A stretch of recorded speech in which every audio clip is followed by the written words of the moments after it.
Okay, this is the Holacracy Practice Guild on just.work, and this is December 9th. 9th already. I don't know where you live, but here it is. All right. Okay. So great. So yeah, maybe we can continue with our introductions and then also connect it with a check-in. So Keith, you introduced yourself. Do you want to check in too?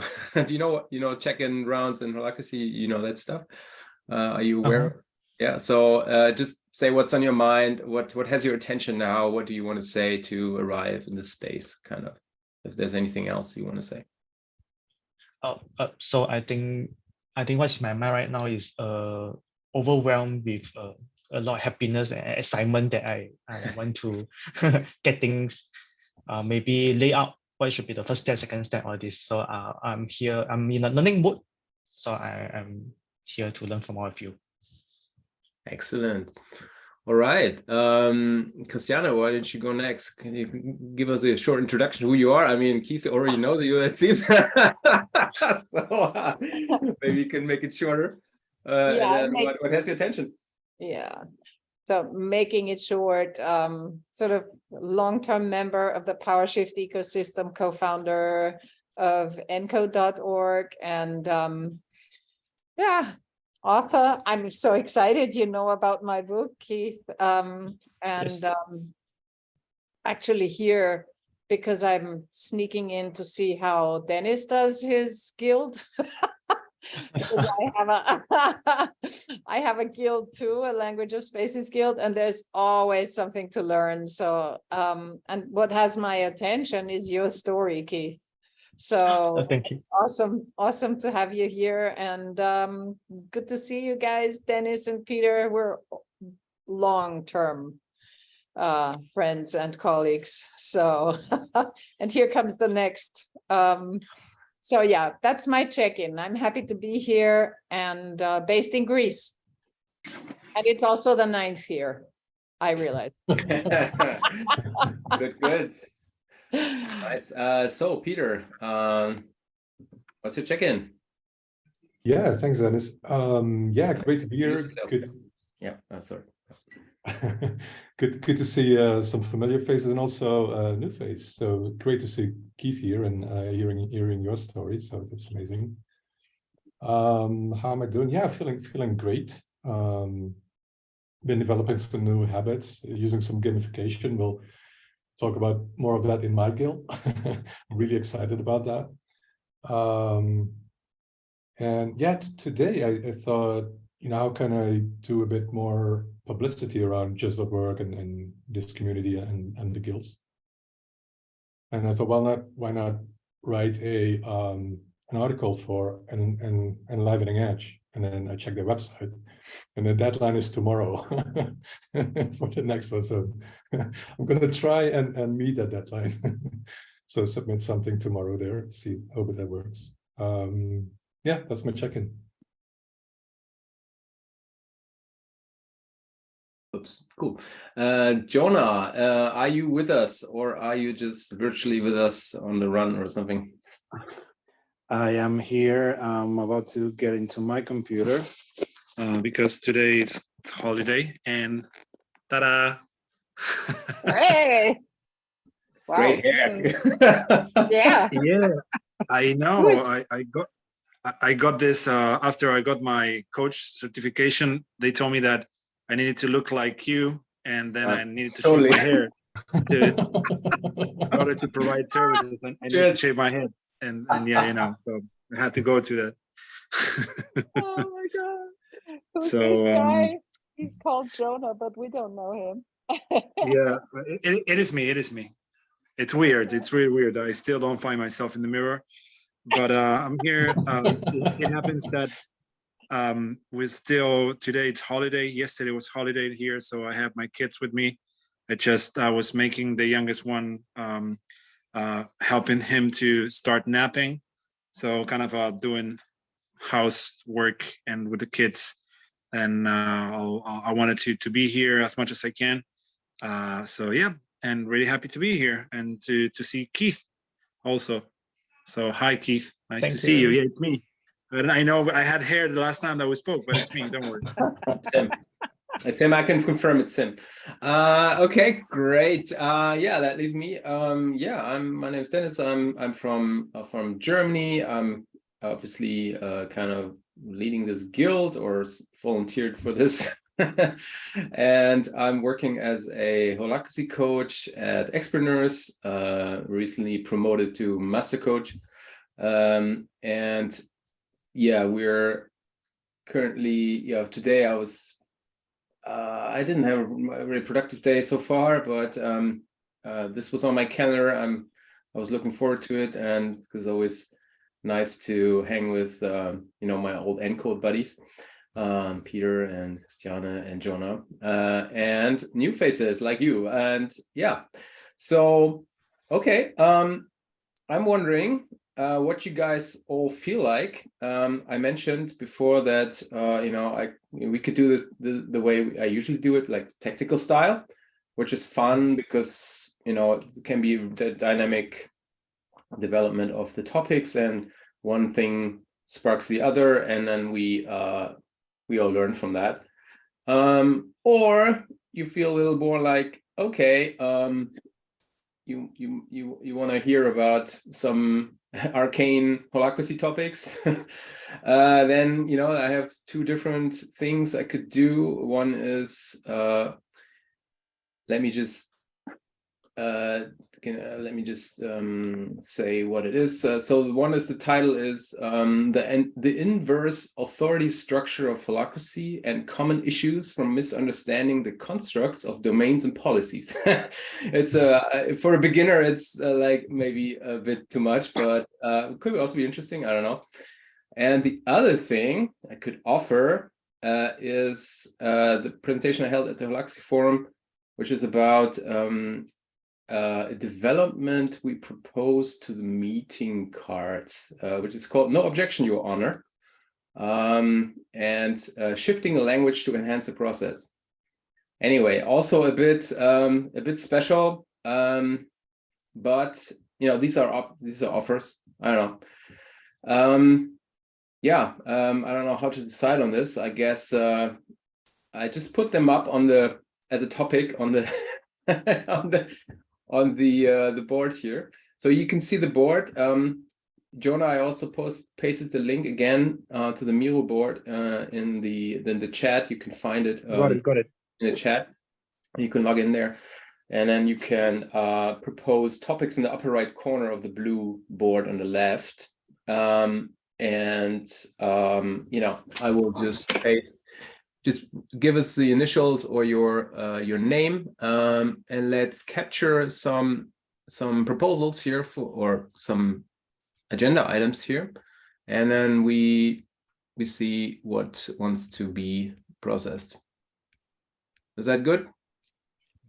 So I give us like a minute or so to just capture, and then I start a timer here.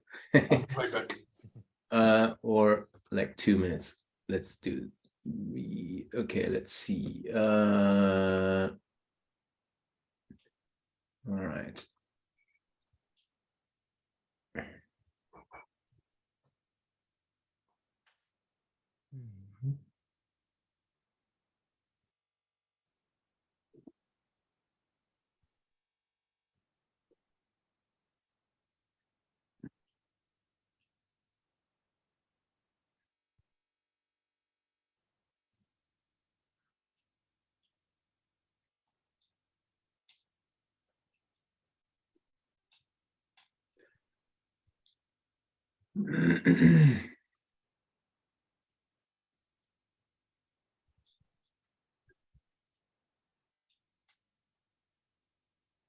Jonah multiplied.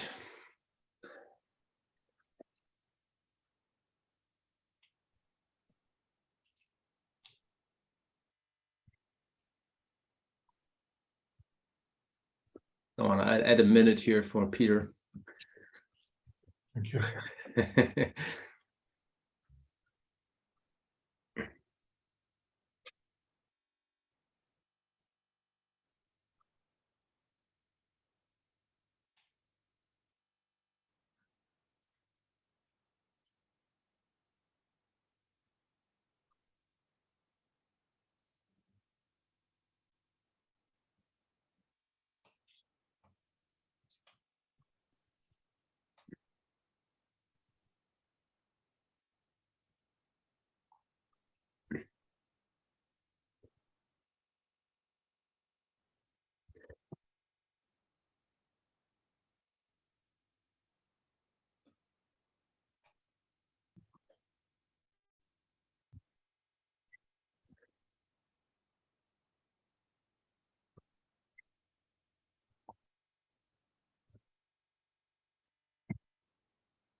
right.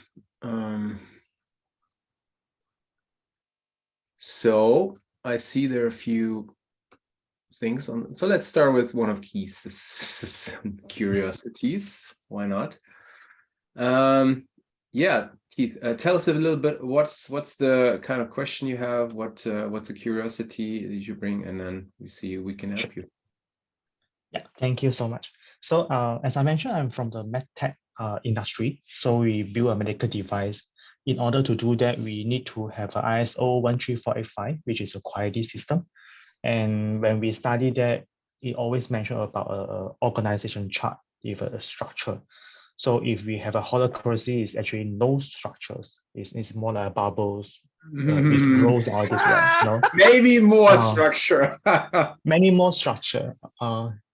Maybe okay. So I'm just thinking how it match together the ISO and the holacracy in this way. Yeah. Yeah, well, you can read this blog post here, for example, that I just posted, where they describe how they did. It's another ISO or something, but actually, it's an advantage to have holacracy if you want to document your processes, because of course everything you capture is captured in the terms of processes and relevant roles and accountabilities. I think you need, if you document that for ISO processes, you need to document that, who is accountable and what is the process. And often you find if an organization practices holacracy, and you can just take the governance records, and you have like 80 to 90% of the work is already done in terms of documenting the current processes.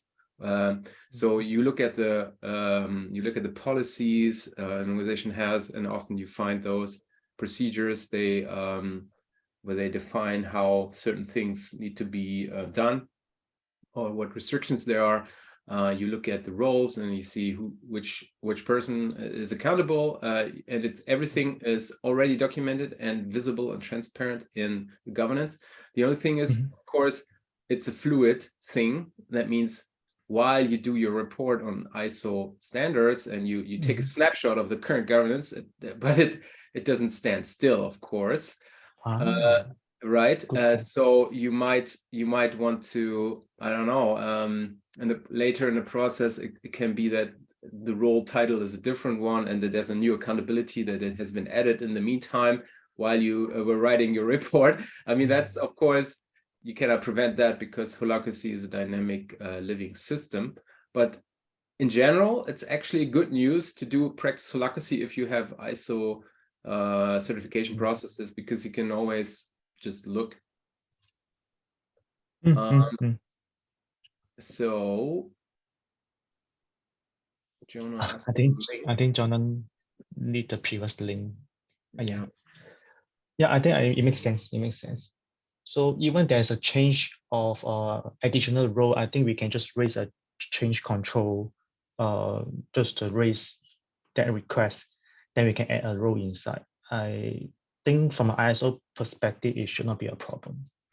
And basically, I think, as I said, there's already a lot there. Because holacracy, as Christiane just laughed about this less structure. No, actually, the fun thing about holacracy, there's more structure than there's more documented, and the documentation is more relevant than in like any org chart that you pull out of the drawer in a classical organization, because that org chart has been prepared like 5 years ago and is outdated already, and it actually doesn't really represent the way work is being done.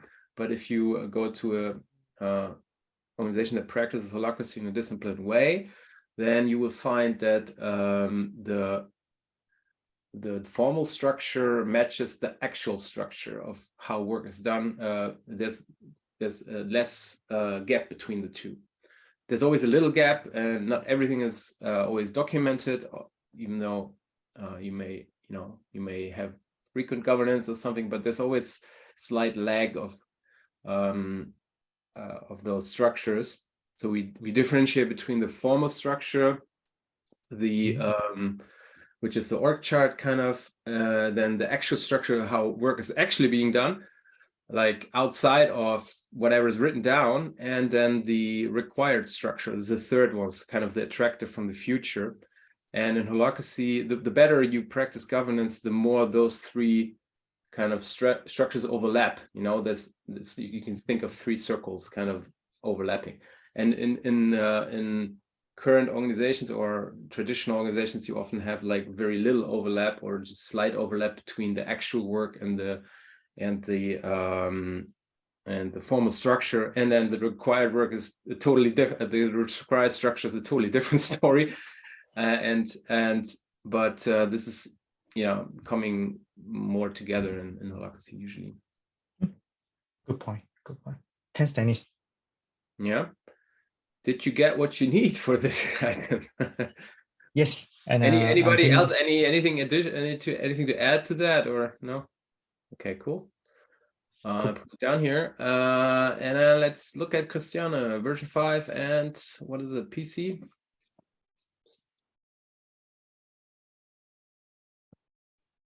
PC stands for people context.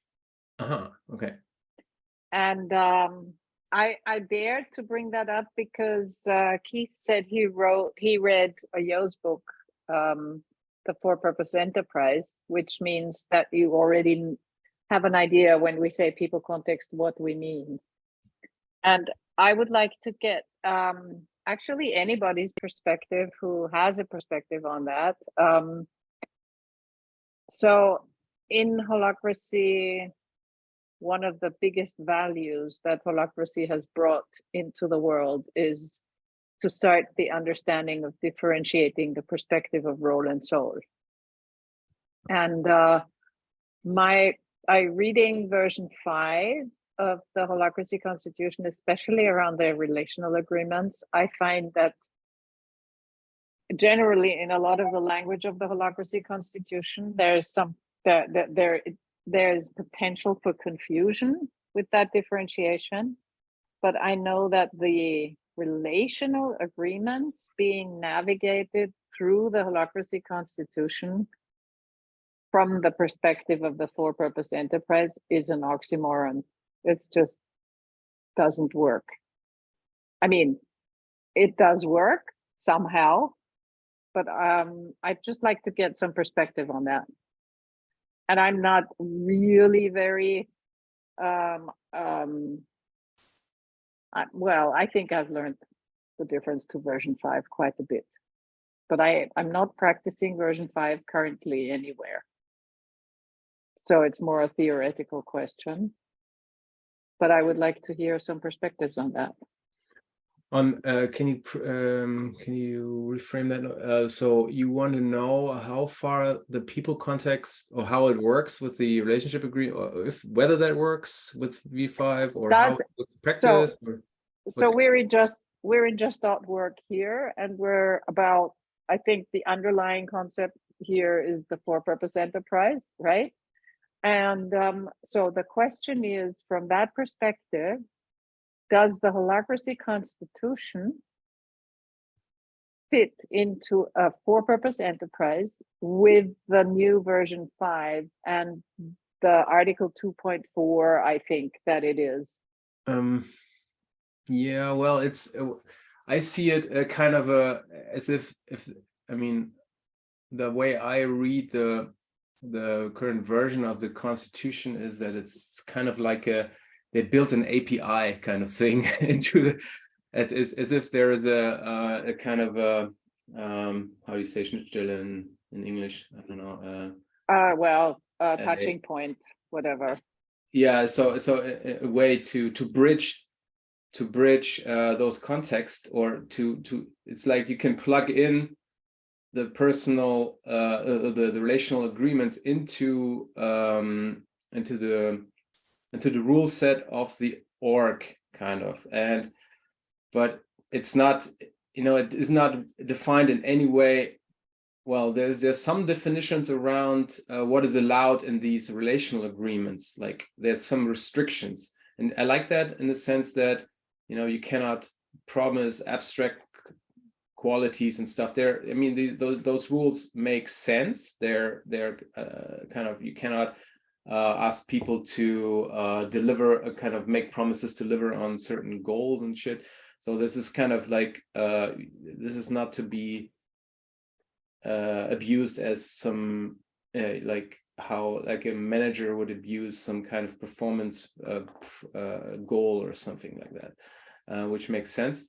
But other than that, it's pretty open how you want to interpret the use cases for relational agreements, what you want to do with them in the end. It's a lot is possible, but it's just a way to say, hey, these things exist, which is, you know, my criticism is a bit that Holacracy, it's not really well taught that actually there's 3 different ways of capturing agreements in Holacracy practice.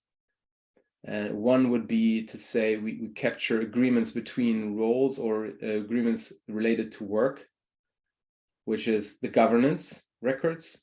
And then there's another medium, which is the relational agreements, which is capturing agreements between people and the organization, or between people to people.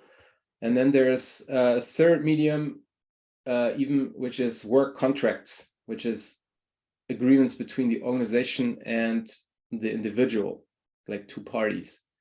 And the first one, governance, is basically there's only one party that makes an agreement. The organization with itself, kind of, it limits itself and its roles. And the other 2, they have like, there are 2 parties involved, and they are always voluntary, and there's no kind of, you know, what you can do with a policy is you can pour it out over everybody, kind of. You can just say, okay, top circle, and you know, this policy limits all the roles in the following way, blah blah blah, and then it's done, you know, and nobody has to agree to it. You just have to have no objection. It doesn't work on a personal level. So it's not like, okay, I just by decree give a relational agreement and you have to follow that. No, you can say, you can disagree, you can say no. So there's a you have to consent to it in a way, right? So these are qualitatively different constructs, and these are not taught well so far in the Holacracy, when you learn Holacracy practice. That's why what you see is that people often try to squeeze everything into policies, and because it's a very open construct, although it's defined in the Constitution, but anything and everything lands in this bucket, kind of, and they throw in relational agreements, and they throw in, you know, stuff that should be in the work contract and stuff like that. But if you tease that apart, and if you give people a clear understanding what is being used for what, then you would end up with clearer governance, clearer work contracts, and clearer relational agreements. Well, I mean, that problem with the policies existed since the beginning. That's not a V5 phenomenon, right? It's like, like when people felt they wanted to control people, again, we're talking people controlling people, they pretended to process attention from a role and created a policy, right? Exactly. But that's exactly what I have a very critical perspective on V5 in that respect. Otherwise, I think it's really great, right? Mm-hmm. But it's really actually corrupting the clarity that Holacracy brought. It's starting to bring everything into the Holacracy Constitution. Instead of acknowledging that, for example, ENCODE has done super valuable work that would help even better Holacracy practice. And my concern is that it's watering things down again and making things even more difficult than they are already. And I would just like to hear some, you know, I was interested in your perspective, and if anybody else has a perspective on that, I'm happy. Yeah. I have a perspective. I understand where you're coming from, and obviously it it's an oxymoron, like you said, in the context of a for-purpose enterprise. And when you think about a for-purpose enterprise, what just clicked on me where I was hearing you explain and expose how are you thinking about this version 5.0 is that wouldn't that be also a good entry point for highlighting that these agreements need to exist somewhere else? So yeah, as much as it could be like, yeah, it doesn't make sense when you think about a for-purpose enterprise. I also think about people that never heard about a for-purpose enterprise, which is 99% of all the world. So this is just introducing that. Yeah. I'm totally with you, Jonah. And I really carefully read Chris Cohen's article on the relational agreements and everything. And of course, the perspective is the for-purpose enterprise, because at least that's how I hold it. And I certainly hope others here in the call is that the for-purpose enterprise is an improvement and supports really good holacracy practice through the clarity of the contexts, right? That's why I kind of felt that this was a place to address that, right?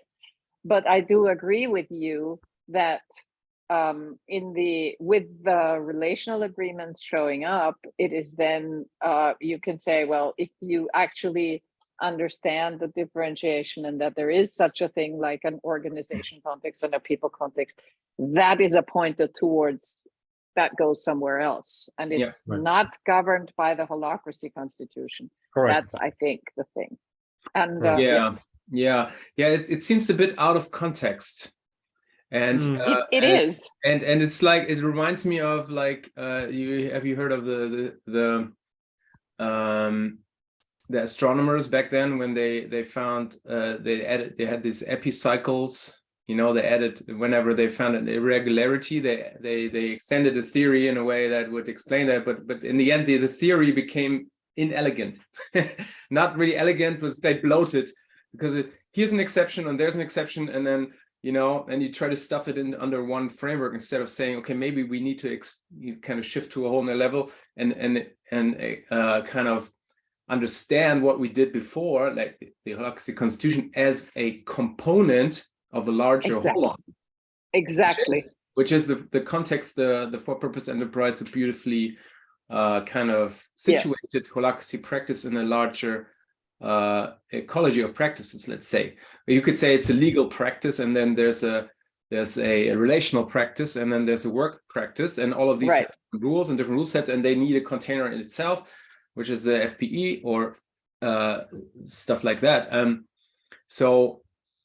But it's kind of also it's a compromise in a way, because as Jonah said, 99.9% of the world does not grok or have a faint idea of what that is, and still relationships are important, and it's important that they need to be somewhat acknowledged by the constitution, that they exist and that there's a place for them, even though and that's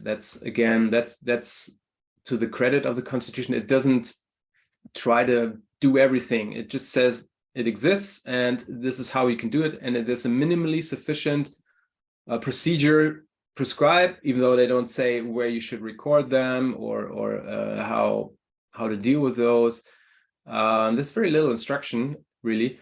So it's a very lightweight way of plugging it in, but it feels tacked on.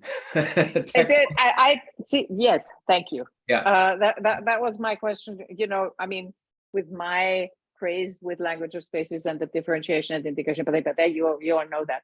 But I would just wanted to hear that, because I carefully listened to what you said, Dennis, and you said it feels out of context, and that's the point. Yeah. It is out of context, and it's kind of tagged on, and it feels. So expanding it feels like it's just interesting. I just had this this parallel to meditation practice, actually, where when you observe your focus of attention, and it involuntarily expands. Like you try to pay attention to the breath at your nose, and then you feel it, you think of something else, like you think of something. That's when your attention expands involuntarily, and that feels like the Constitution kind of involuntarily expanded context to include something else, like, which seems random a bit. Not think totally, but it's like, it's weird. Yeah. So I don't Anyway. know if this is, I don't know if this is more interesting, but I really did want to hear perspectives. And of course, I'm with you, Jonah, that, you know, in the world out there, that just practices holacracy, it could be a pointer towards something, but we here are not in the world that is just practicing holacracy, because we already know more. Right. I'm so arrogant. I'm sorry, but Can I add something to this? yes, please. It's interesting because I think that out of context means that there are other contexts. If I come in with a clear mind and not knowing anything about the FPE, the Free Purpose Enterprise, I don't know if that is actually that out of context, because at the same time it talks about what other type of agreements and relationship you need to have when you're doing the work. So it's still in the context of work doing. Again, coming in with a fresh mind, not knowing anything about the Free Purpose Enterprise. Knowing the Free Purpose Enterprise changes everything. But if I come in and I read that, it's like, oh, okay, so there are other expectations, and I don't know anything about a people context. I don't know that I don't know. You know, I'm at that stage. I understand it, which is what a criticism that I have, because we already know after 15 years of holacracy that the holacracy constitution alone is not enough, and that's it would have. I think it would have served holacracy, the holacracy constitution. It would have served the holacracy constitution to increase its clarity and to combine and to acknowledge that other stuff is there that actually supports the practice of holacracy. This reminds me actually of this other thing by Ken Wilber. He says, freedom through limitation. So by limiting itself in the terms of validity or the domain in which it is valid, holacracy could limit itself to the work context. But it kind of doesn't in this little corner of the Constitution. It doesn't, and this way, it tries to be everything to everyone, everything in a way, exactly, not totally, but it kind of, if it would limit itself to what it really excels at, then I think there would be more clarity about that. But okay, thank you. That was very inspiring, and I hope it was interesting to the others as well. Awesome. So any other topics? Okay, well, maybe I see mine here. Let me share some info about the state of the Holacracy Forum, if you're interested in that. There's a so the forum, the last Holacracy Forum in Amsterdam was held by Holacracy One, naturally, but the next one is supposed to be held by the community of practice. So it's no longer under kind of the it's organized by Holacracy One, but there is a group of providers that congregated at the last forum in Amsterdam. Among them is Expreneurs and Energize as well, like Diederik and Eleanor and me, and Tom Mulder is there, and Yoat and Rebecca is there. Rebecca actually transitioned out, if you heard, out of Holacracy One. No. She goes to this psychedelic thing, the Mission Within. I don't know if you know that. This I think they provide health. What's that? For PTSD and that kind of thing, you know, where you use psychedelics to heal. I think, but she's transitioning out within the next 6 months. So it's not a sudden kind of out, but yeah. And then the thing is that you haven't heard that maybe so Holacracy 1 is breaking up into 3 parts. One is Glassfrog.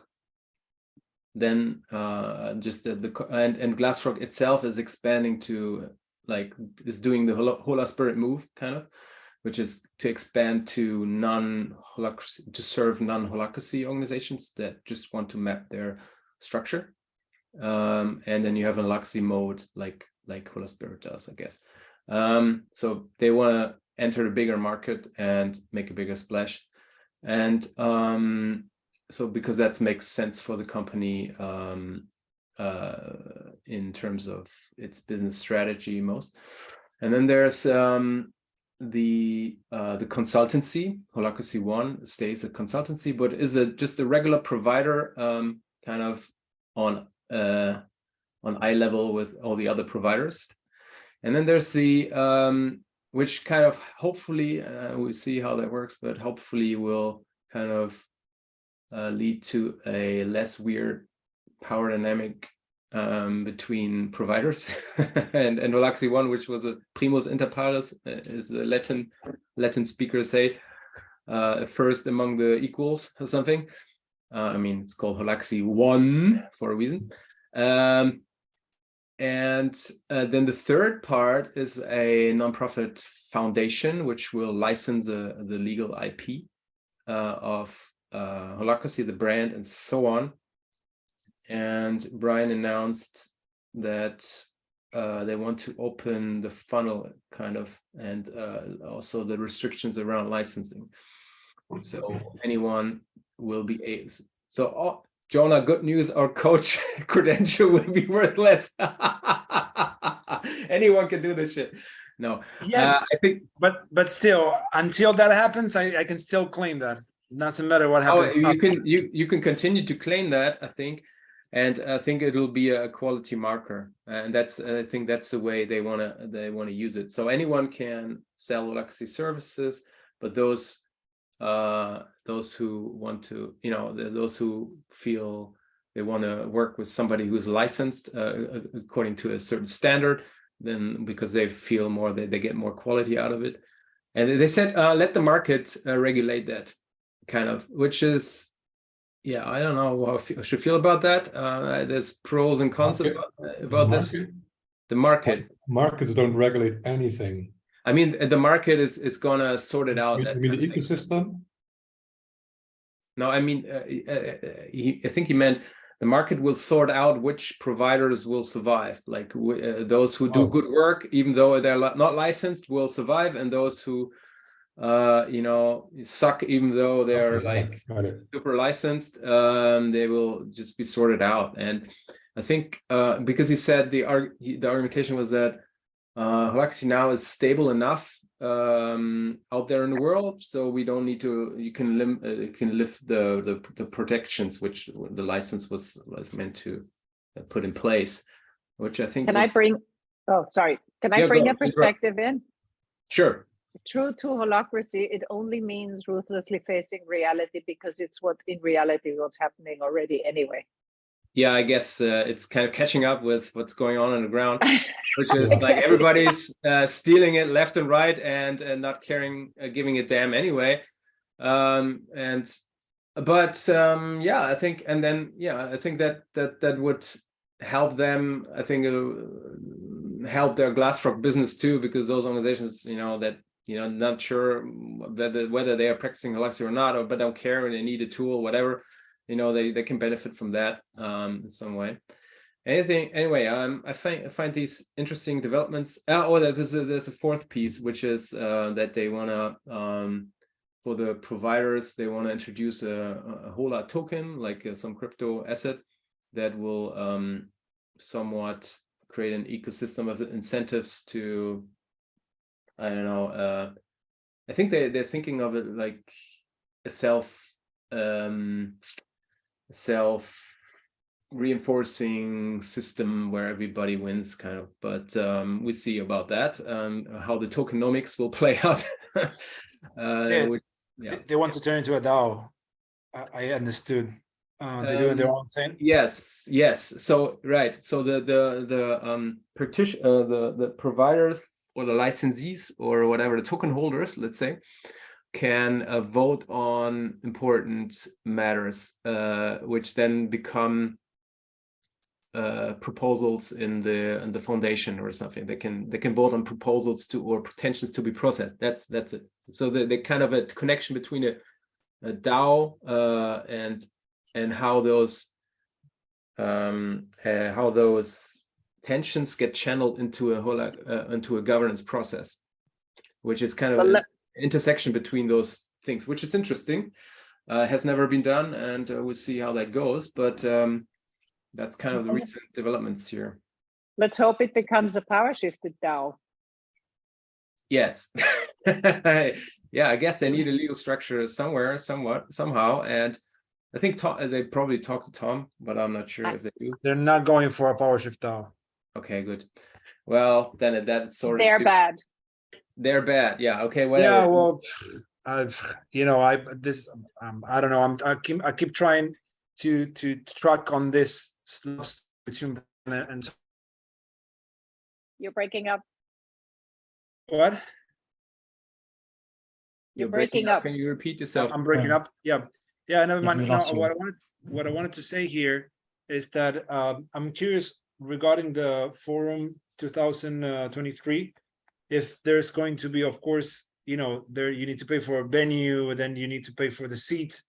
How is it going to be a non-profit, a profit? How does it gonna work? I mean, there's a lot of questions. Before that, it was easy because it was Holacracy One profiting from the forum. But as of now, how are you considering doing? Yeah. Well, the current state is that to me, it's not clear which legal entity will hold the forum, because of course you need a legal entity to rent a space and kind of you have to bill everything and so on and pay people maybe or reimburse people or whatever, and currently that's still up in the air. So Holacracy One is clear that they don't want to do this anymore, but they would, as far as I understood, Rebecca, is that they want to license somebody to do this, and also hand over the existing assets, which is the web page and all kinds of info about how to do this event or something, which is useful to if you want to do an event not from scratch, but build on what already has been done, right? So I just need to say, why not going for another PowerShift DAO and now doing a PowerShift DAO in which it's specifically for the forum? You can open that up as a DAO or as a PowerShift DAO, even better.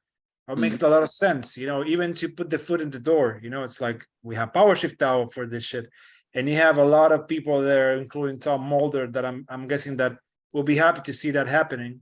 He's a good supporter of Encode. It's I haven't thought about it. So one thought we had was to create a just as a legal entity, just a simple Swiss association, which Schweizer Verein, Swiss association, which is a non-profit container, spin it up and just to create an account and all that stuff and do.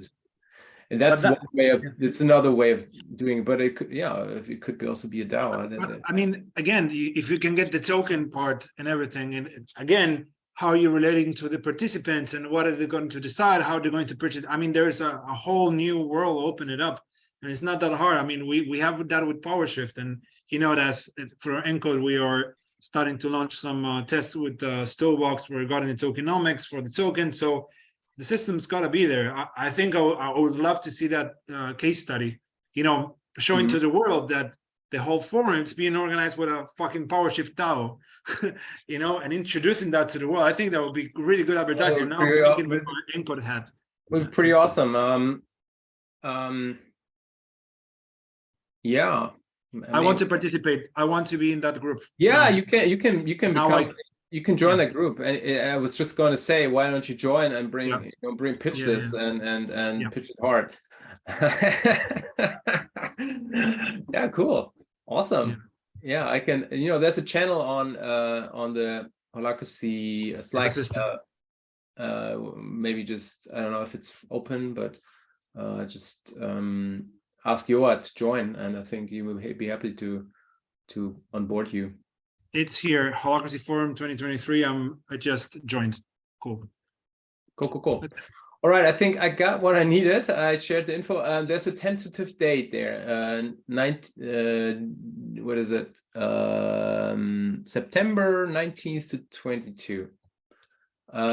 So 4 days. The first day is like, so the idea was to have the 2 middle days for the wider public, and to, you know, have like big names and kind of to fill the seats, to make it economically viable, so that around the forum, the kind of the more in-depth practitioner stuff can happen, like before and after. That was the thinking so far. Anyway, yeah. So what will happen next there, I guess, is that Rebecca makes up her mind. She's really tempted. She cannot really let go of this event. She really wants to do this, but this time she would do it as an not from inside Holacracy One, but like a community member kind of, and it would be licensed out, so it would be a different vibe to it. Yeah, but I guess until she hasn't made a decision, others won't step in and probably try to snatch it from her or something, because she did a great job. So and why not? Continuity is good, I think. I hope she does it. Anyway, so that's that. I got what I needed. So any informal combos. Okay, let's go there. Well, let's take a peek. Okay, let's go there. Peter has another. Okay, cool. Yeah. Great. So what do you need, Jonah? I think I want to speak my mind out, and maybe to hear myself, and maybe to get some input from others. So it happens that, you know, I'm having conversations with people, relatives, and everything, and we're discussing about, you know, the organizations, their companies, how they're working, and, you know, sometimes I talk to people that are, you know, really wanting to let go, so they can delegate it on employees, the owner's decision making, you know, and then there's a big disparity between what they ask for, how they compensate them for that, how they include them in decision making, and, you know, all of this. And sometimes I even presented this question in the community of facilitators and coaches.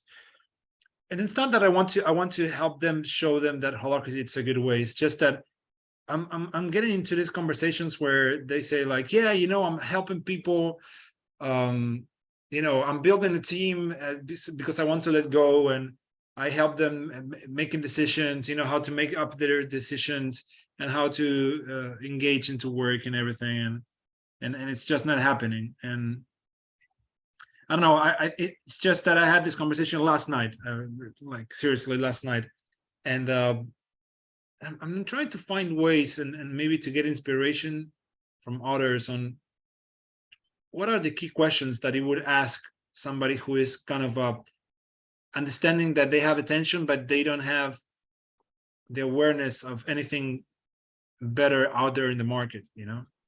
How not to make up their mind, not to convince them, but just to plant a seed with questions, you know, to kind of coaching them into, you know, there are other ways, how are you considering this, and blah, blah, blah. So simple question is, I'm guessing that you have this type of conversation. I'm just guessing, this is just an assumption, but I'm guessing that at a given point you are talking about this with other people, and probably you hear that either they say, yeah, we do something really close to Holacracy, you know, we I have given this employees the power to do this stuff, and then, you know, it's, for me, it's really hilarious.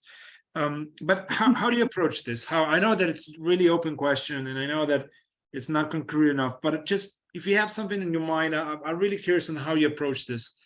Maybe you don't do it, nothing at all. That's something, of course, and you just say, like, fuck it, you know, continue until you find something that suits you, or if you have something in mind. I don't know. That's it. Christiane, we can't hear you. Yep. So, sorry. I have something that comes to mind immediately when I listen to you, because Jonah, of course, all of us guess we have these conversations. But what triggered my thought was when you said that the people say I help my people to make decisions. And the question that I ask then is, so is your assumption that people cannot make decisions? That's one question. And the second question is, so how do people learn to make decisions? Because you can only learn how to make decisions by failing forward. And the problem that I heard in what you were saying, and what I hear over and over and over again, is I have to be in control until others can work perfectly how I think they should be working. And that never happens. So I think the conversation is about the person's belief system around decision making.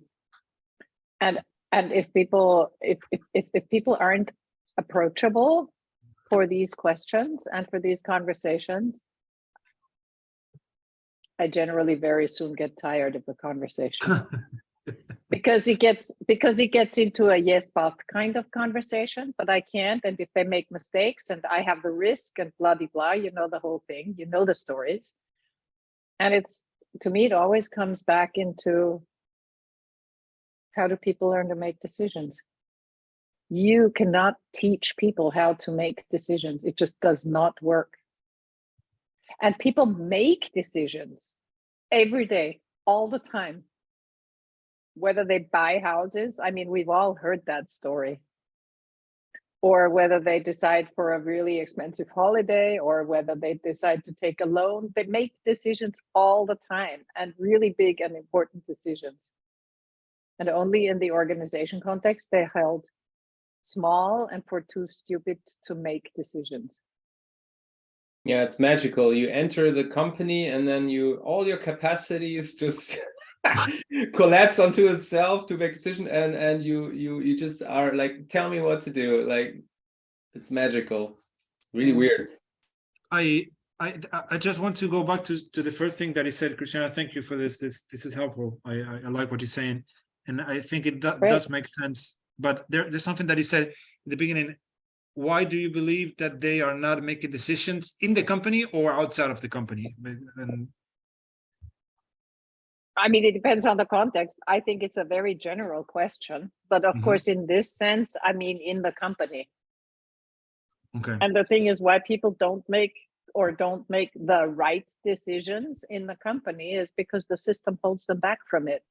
And the system is fueled by the belief system of the boss, who says, I need to teach them how to make their own decisions, which is that in itself is a sentence that will stand in the way of that happening. Yeah, totally. Because to make their own decisions would presuppose that you actually are being trusted, that you first of all be able to perceive attentional in a reasonable way, and then act on it out of your own. And that is kind of you can only practice that capacity or skill if you are being, if you're being trusted that you can do that. So if you have the space, like the Constitution does give you that space, the Holacracy Constitution. It says, if you fill a role, basically, then we trust that you can make sound judgments to decide what is to be a censor for the organization, and interpret reality, interpret the Constitution, and come up with a good judgment call for the role that you're filling. And as long as you have that role, it's not just that you have the right to do so, the authority to do so. It's that it's your fucking duty as a role lead to do that. So it's not just that you may, but it's your duty. You must, yeah.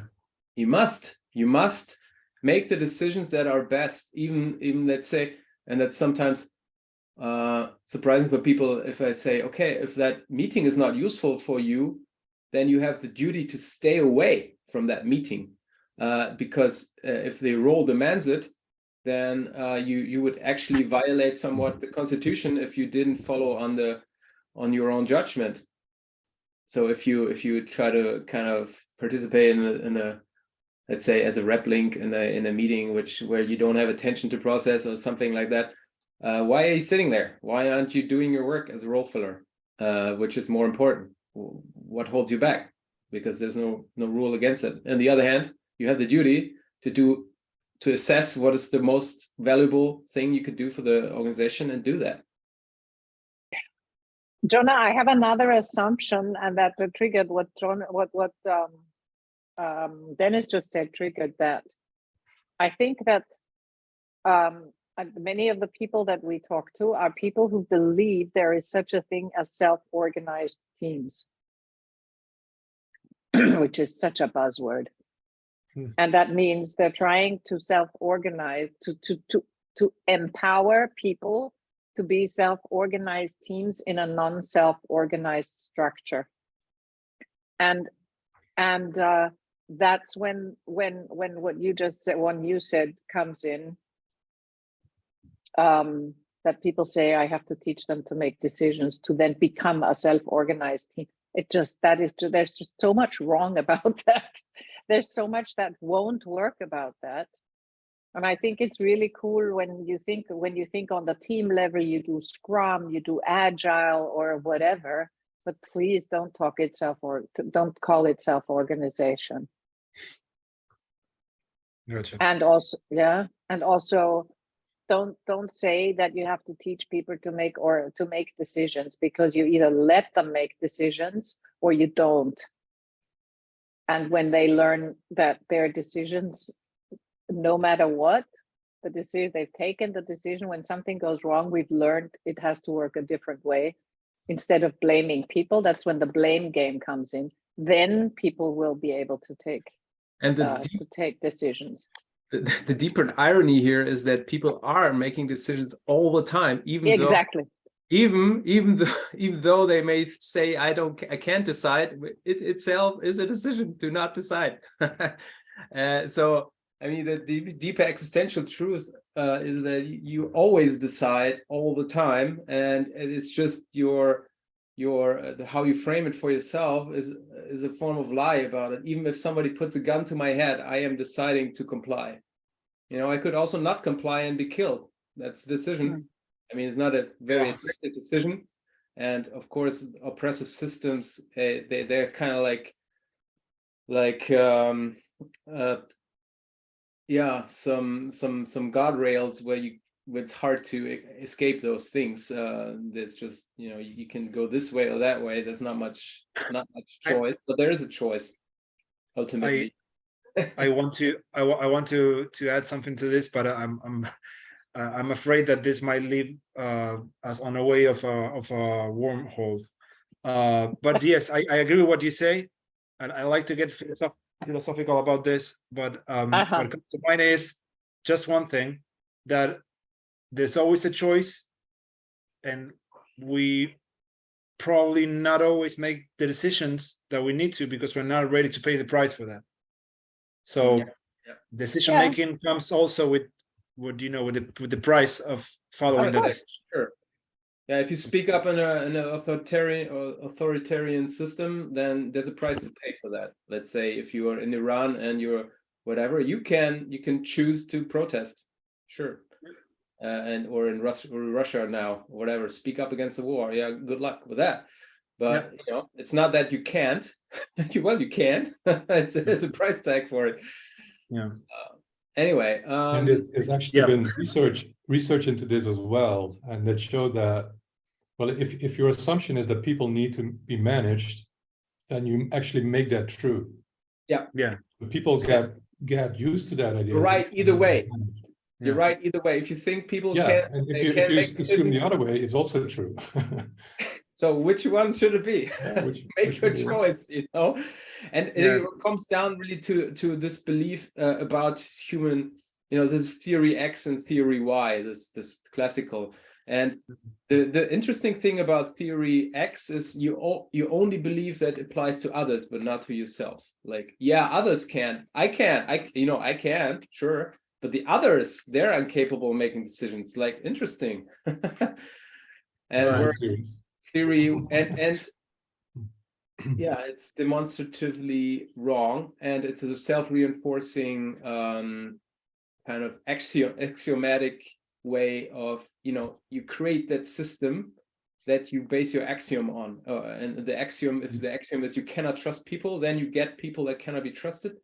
In a way, you produce them. The system, you produce a system that produces these people because yeah, they feel not trusted, not seen, so they act shitty because you assume they would act shitty.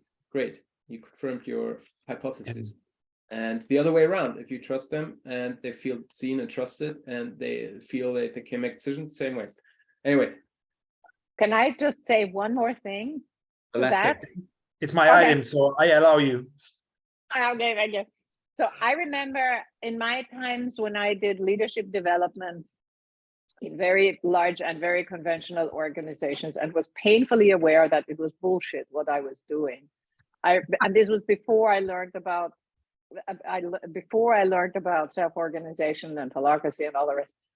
I remember I said almost in any training that I asked the people who were there to be trained in leadership, I said, do you know why the organization is working?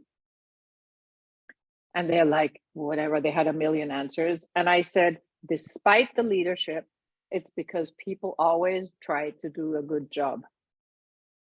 And it is so true.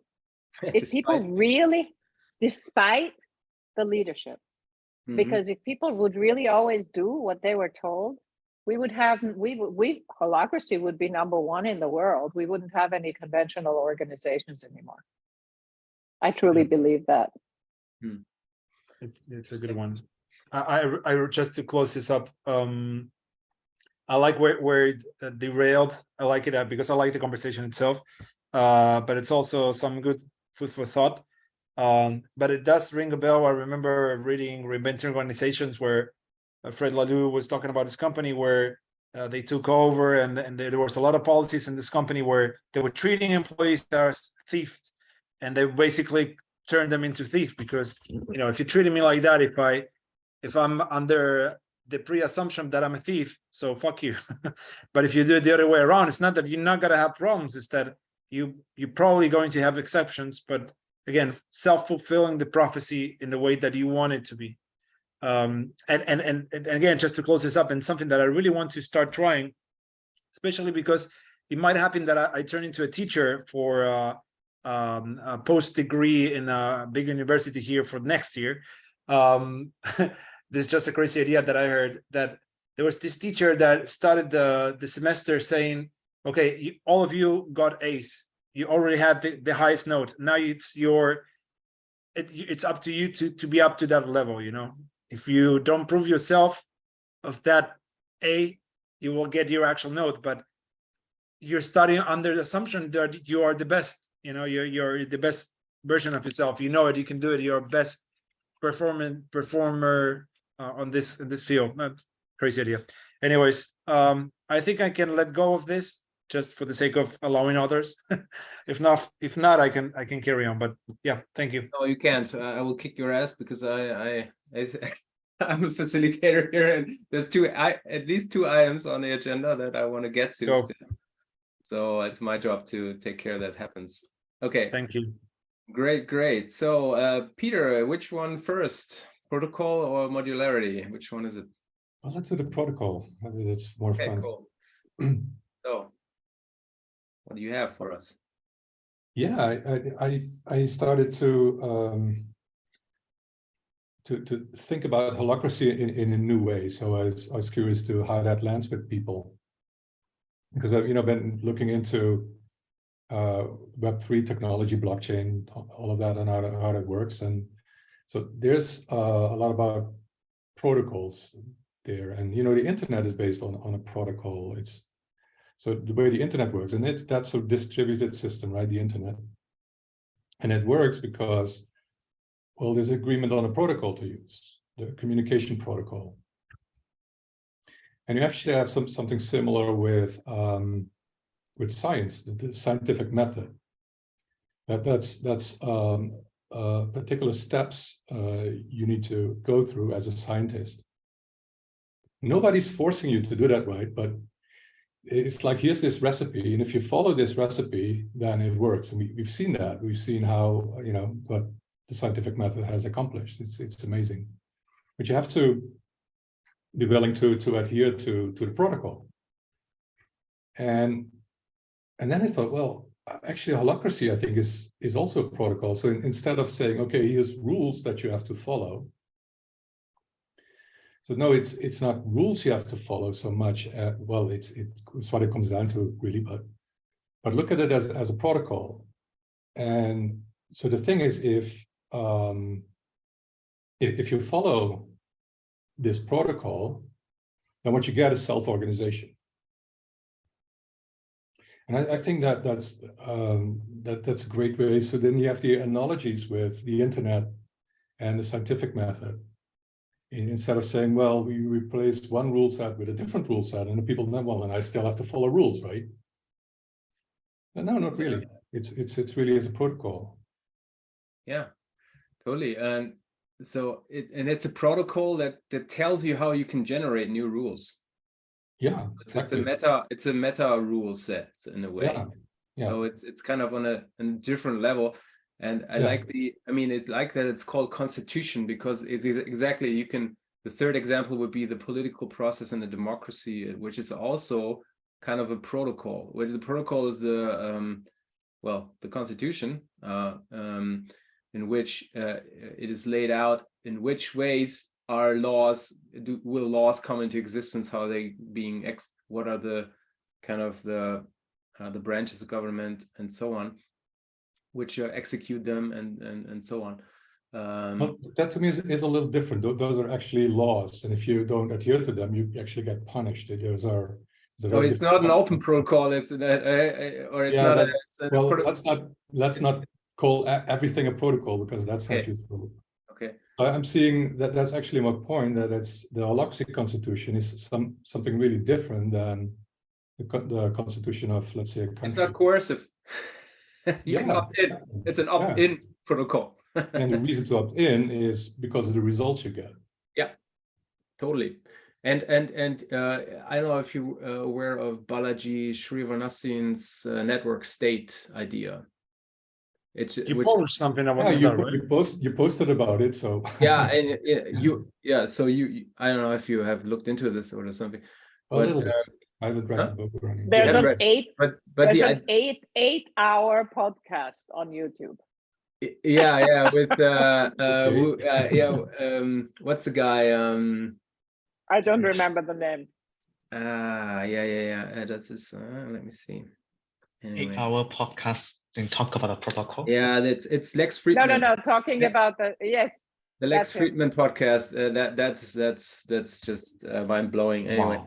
I listened to the whole thing. For 3 days or something. I started listening.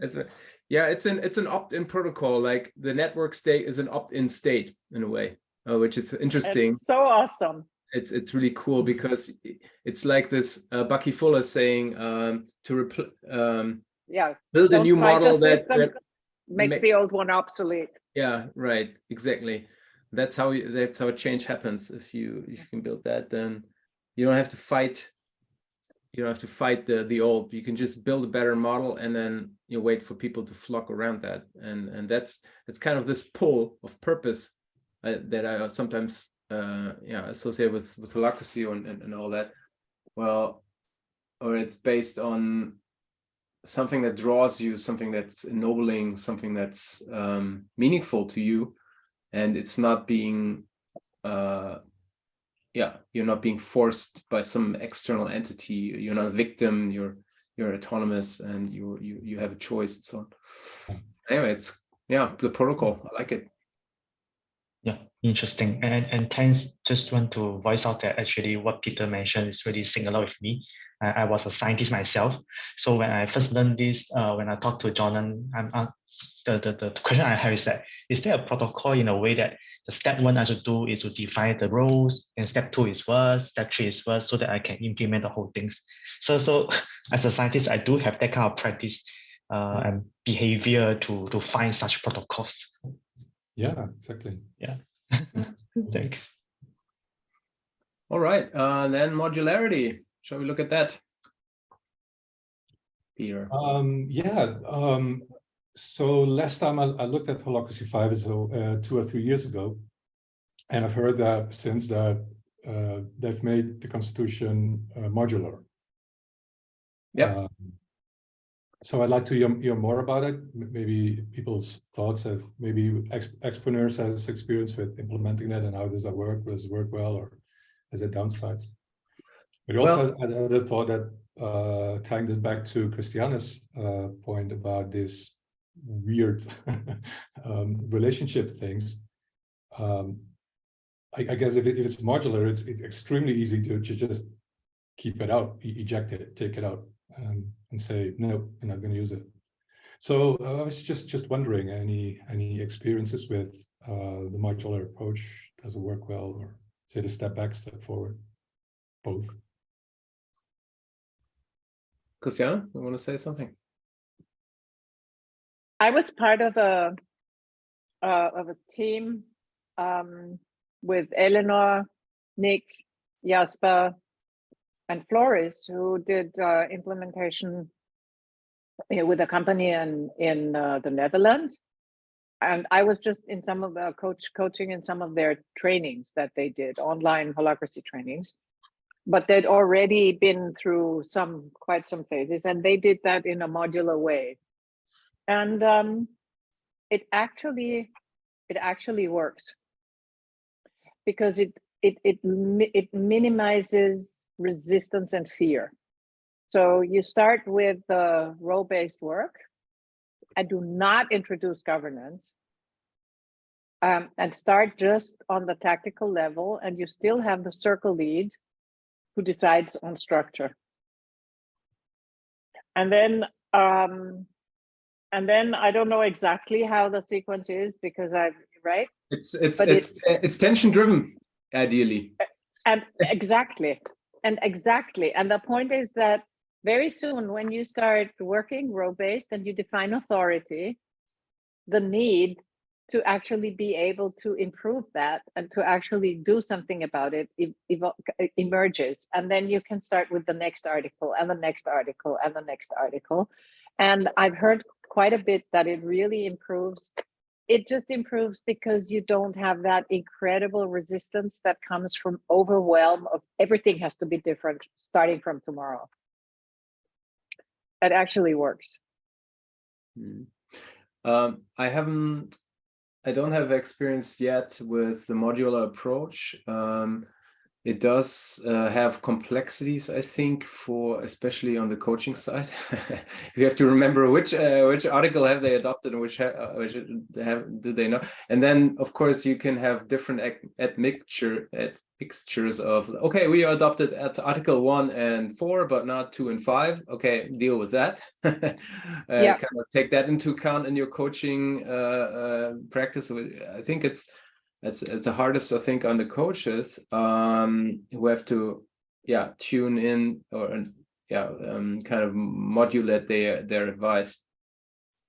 What I really like about the modular implementation is it also clearly specifies what happens if you do not adopt the article in question, which is like, okay, if you don't accept, as Christiane said, if you don't adopt governance, then you have to pitch all the changes to governance structure to the circle lead, like you would to a manager. Like, it's very traditional. And if you don't adopt Article 3 on tactical meetings, then you simply do whatever meeting is there already. You could just continue your meeting practice. And if you do not want clarity on the rules of cooperation, like in Article 2, then you simply follow whatever procedures have been in place before, whether implicit or explicit, etc., and so on. You might as well leave it. Yeah, exactly. It's like, but I think I like how Bernard-Marie Chiquet, who recently passed, sadly, reframed the whole thing. He spoke of a new, he spoke of holacracy as an example of a new class of management, which is a constitutional form of management. So, and with holacracy being kind of course, the prime example, but just one possible example. And I think the whole point is to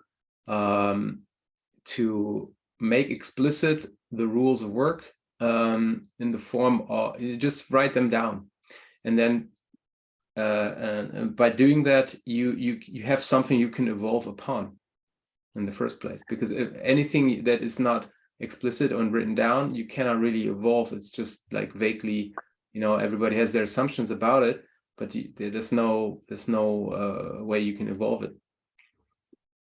There's one more thing that what they did really well is, I think they upgraded GlassFrog so that while you're implementing, you implement modular. So if you're in module 1 and all you do is role-based work, you just do role-based work. And GlassFrog supports that. And then you add the meetings, and then you open that up in GlassFrog, and then GlassFrog gives you that. And I think that's you unlock these from levels, kind of like in a game, like you unlock certain new features once you unlock a new article, and you get the tactical interface, and then you get the governance interface when you adopt those articles, etc. Yeah, that sounds good. Yeah, thank you.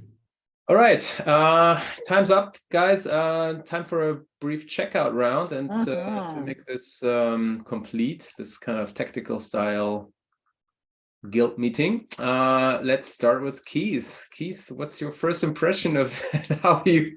I love it. I can't contribute much, but when I listen to you guys, I really learn a lot. Especially those terms that mentioned in the book is come back. So I love the energy from you guys, the conversation, the style, everything's wow. I love it. And my answer is answered. I got it. Thank you so much. Awesome.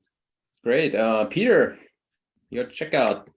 Yeah, thanks, Dennis, for hosting this. I really enjoyed this. Really enjoyed the conversation, and like Keith said, the energy is always present when people like us come together. So deeply enjoyed it. So thanks, everybody. Yeah. Christiane.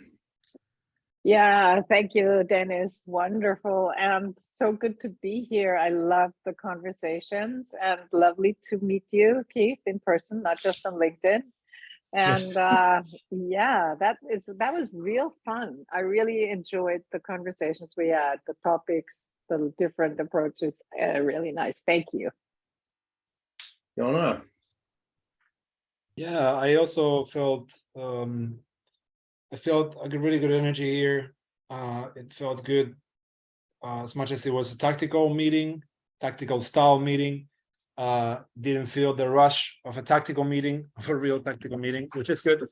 So I like the format, and I like the fact that we could derail whenever we felt that we needed to derail. Yeah, thank you for hosting this. I'm really happy to see you guys here, and really happy to have you here, Keith. It's really thank you. It's really exciting to start seeing new faces here, and hopefully this is going to happen a lot more. And whenever things are happening in reality and not just in our minds, it's always exciting. So living the meeting, I'm really excited, and picking up my course at the home. So yeah, thank you guys.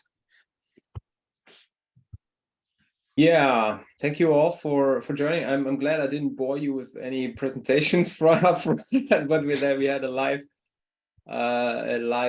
lively conversation about things that are alive for you, and real tensions and real points of interest. And I think we all benefited from that. And yeah, I really love to reconnect with all of you and feel the kind of PowerShift encode / vibe in the air, and the excitement around living the leading edge of organizational development.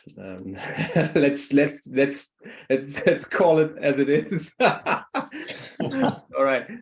That's a wrap. And yeah, I'm looking forward to meeting you again in January, end of January, probably. I'm gonna schedule another one of these. And until then, be good. Bye-bye. Thank you. Bye, guys. Thank Enjoy. you. Bye bye. Bye bye. Bye bye.